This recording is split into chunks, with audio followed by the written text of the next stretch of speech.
language arts teacher and author of the trilogy The Lucia Chronicles. This video is going to hopefully be short, and it is going to be all about log lines. I only heard about log lines a few months ago from a newsletter for Kristen Lamb's blog, which I will post that link right here so you can check it out. And then I happened to receive the June edition of Writer's Digest out of a welcome bag at the Midwest Writers Workshop, and they had an article also about log lines. So what are log lines? Log lines are essentially about a 2 to 3 sentence summary of your entire novel.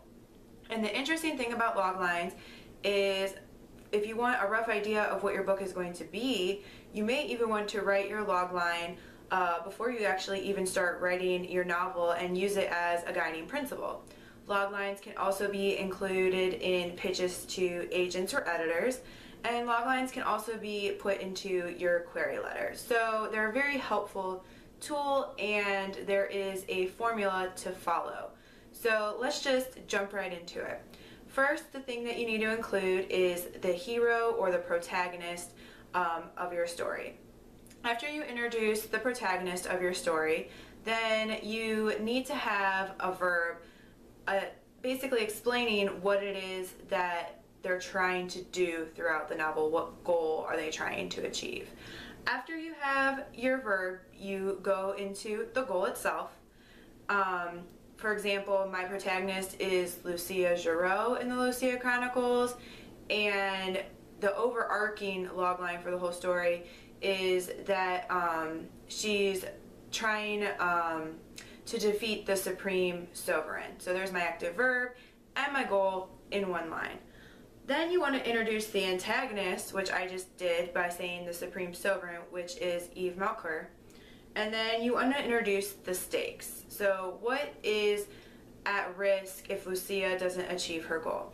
I saw another formula. The formula in Writer's Digest included an ally, and I would say that's a fair inclusion because in Lucia Chronicles, in my story, she has several allies actually, but her closest would probably be Nick would be her closest ally.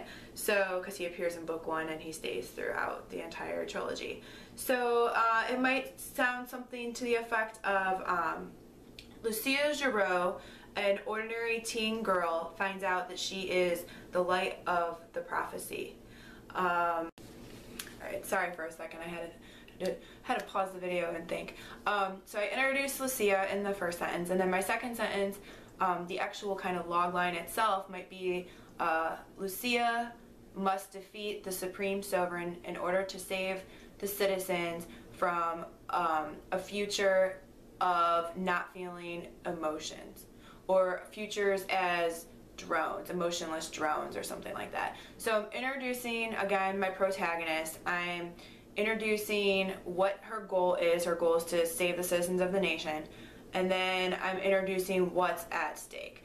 And I heard a lot at the conference that one of the big things is why do I care? Why should I be invested in the story? What does the character want? How are they going to go about getting it? What do they risk losing if they try to go about getting it? So that is the general essence of a logline. You can include things such as irony.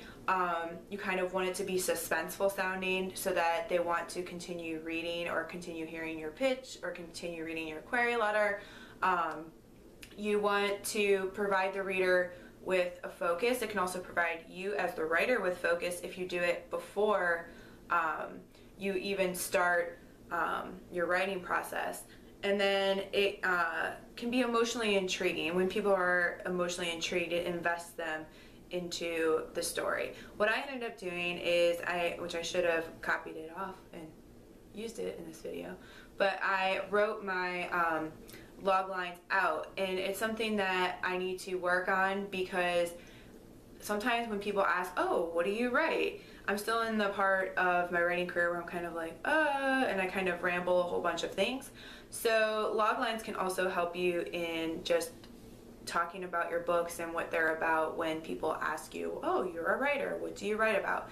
So for review, a logline should include the protagonist, It should include an active verb, you know, that is explaining what their goal is.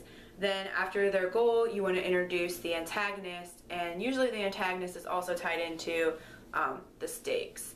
So those are the 5 things that you want to include in your logline, and I will include a logline at the end of this video that I wasn't trying to think of off the cuff, so that you can see what a couple loglines actually turn out to appear and look like. So that is all I have in this video for you. It's all about loglines, and as I said, I never even heard of these things until over like a year and a half into my writing career.